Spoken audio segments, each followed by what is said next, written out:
Hi folks, this is Rob with Two Guys in a Ride, and this is our Did You Know series, and this is the story of Ransom Eli Olds. He builds a steam motor car and an auto empire.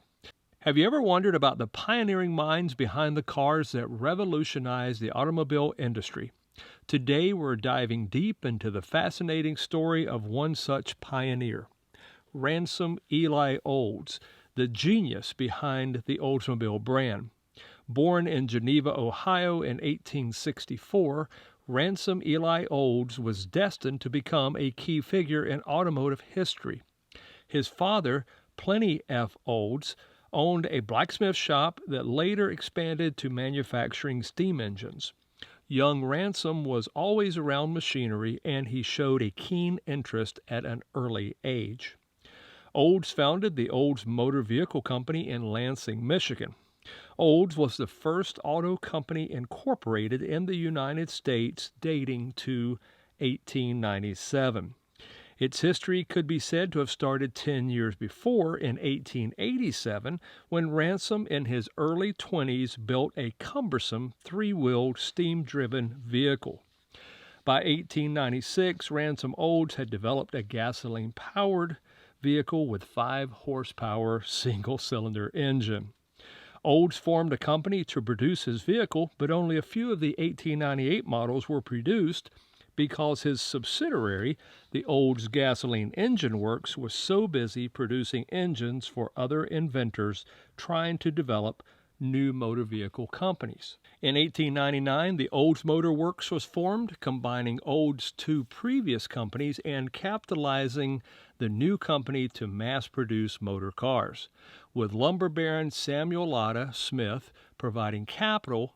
Under the provision that his sons Frederick and Angus be given jobs, Ransom Olds developed many different models, including electrics. One of Smith's provisions was that production would be in Detroit. The Olds Motor Works purchased 5 acres of land near the island of Belle Isle. The company built a 3-story factory at Detroit's Jefferson and Concord Streets in 1900. It was actually the first factory in the world to be constructed specifically for automobile production. But the factory caught fire, burning all the plans and prototypes except for one, Curved Dash Olds, which was driven out of the blazing factory just in time to save it. In 1901, the Lansing Business Council talked Olds into opening a new factory in Lansing. Because all the other prototypes were lost in the factory fire, Olds had no other choice but to manufacture the single-cylinder 7-horsepower 2-speed transmission motor car that he called the Curved Dash Oldsmobile. The car cost $650 and was an instant success. Production increased from hundreds to thousands of autos in 1 year. This was helped by the Olds Motor Works being the second company to use mass production techniques. The first company was the Winton Automobile Company. These techniques were later expanded upon with assembly lines in Henry Ford's Pickett plant in the Milwaukee Junction and Highland Park plant on Woodward Avenue. For its premier years, the Curved Dash Olds, the first car to carry the Oldsmobile name, was the top-selling car in the United States.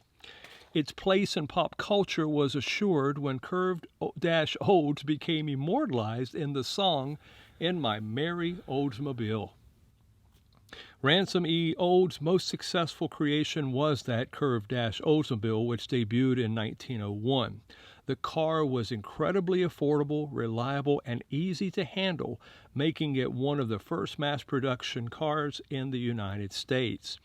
The Curved Dash Olds holds a special place in automotive history, as it was the first car to be built using an assembly line technique, a method, of course, that would be later perfected by Henry Ford.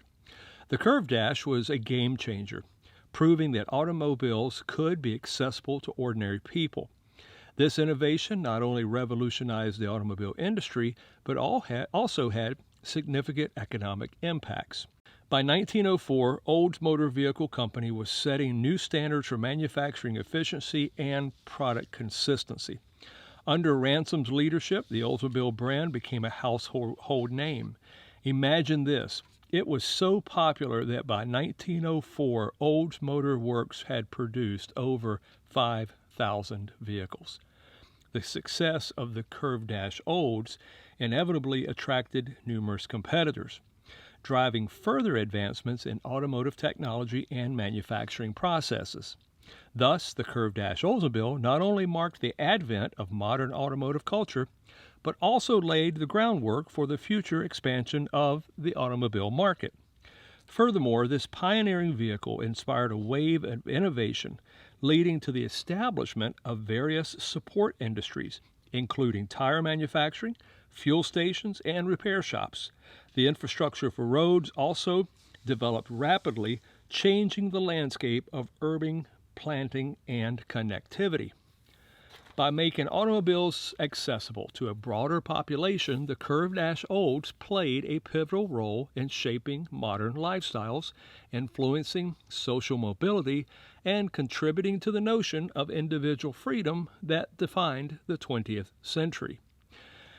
In 1906, the controlling interest in the Olds Company was still held by Samuel Lotta Smith and his son Fred. The Smiths were not happy with the diminishing sales of the original brand, even though it had been the number 2 brand in the nation in 1902 and was the number 1 brand from 1903 to 1905. The Smiths wanted to stop production of the Curved Dash Olds that had proved so popular. Founder and chief inventor Ransom Olds disagreed with this move and quit the company that he had started. Ransom left Olds Motor Works in 1904 and started another automobile company called REO Motor Car Company, which also saw considerable success. Anybody remember the REO Speedwagon?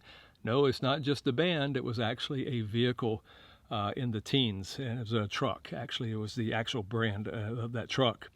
So his name continued to be immortalized in the original Oldsmobile brand until it was discontinued more than 100 years later, when it was the oldest continuing American brand. When Ransom Eli Olds left Olds Motor Works, he named his new company for himself, R.E. Olds. This did not make the proprietors of the old company very happy, since they had purchased the rights to Olds' name when Ransom Olds left the company. Ransom reasoned that he had not sold them his initials, and the REO Motor Company was born. Ransom Olds' new company was outselling his old company by 1907. That must have made him pretty happy. Olds Motor Works began to produce alternative styles, including the Palace Touring and Flying Roadster, which were luxury brands produced from 1906 until 1908. At the tail end of 1908, the company had been losing money while producing fewer autos. The company was purchased by William Durant as part of his new automotive conglomerate, General Motors. As a GM company, Oldsmobile continued to lean toward the luxury end of the GM vehicle line throughout the rest of its years. Despite this shift, the Oldsmobile brand continued to thrive and innovate, contributing specifically to what would become the General Motors empire. During subsequent years, Oldsmobile pioneered several automotive advancements, including the introduction of the first fully automatic transmission, the Hydromatic, in 1940.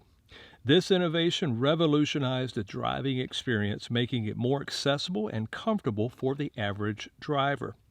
As time progressed, Oldsmobile's influence waned, but its legacy was cemented in the annals of automotive history.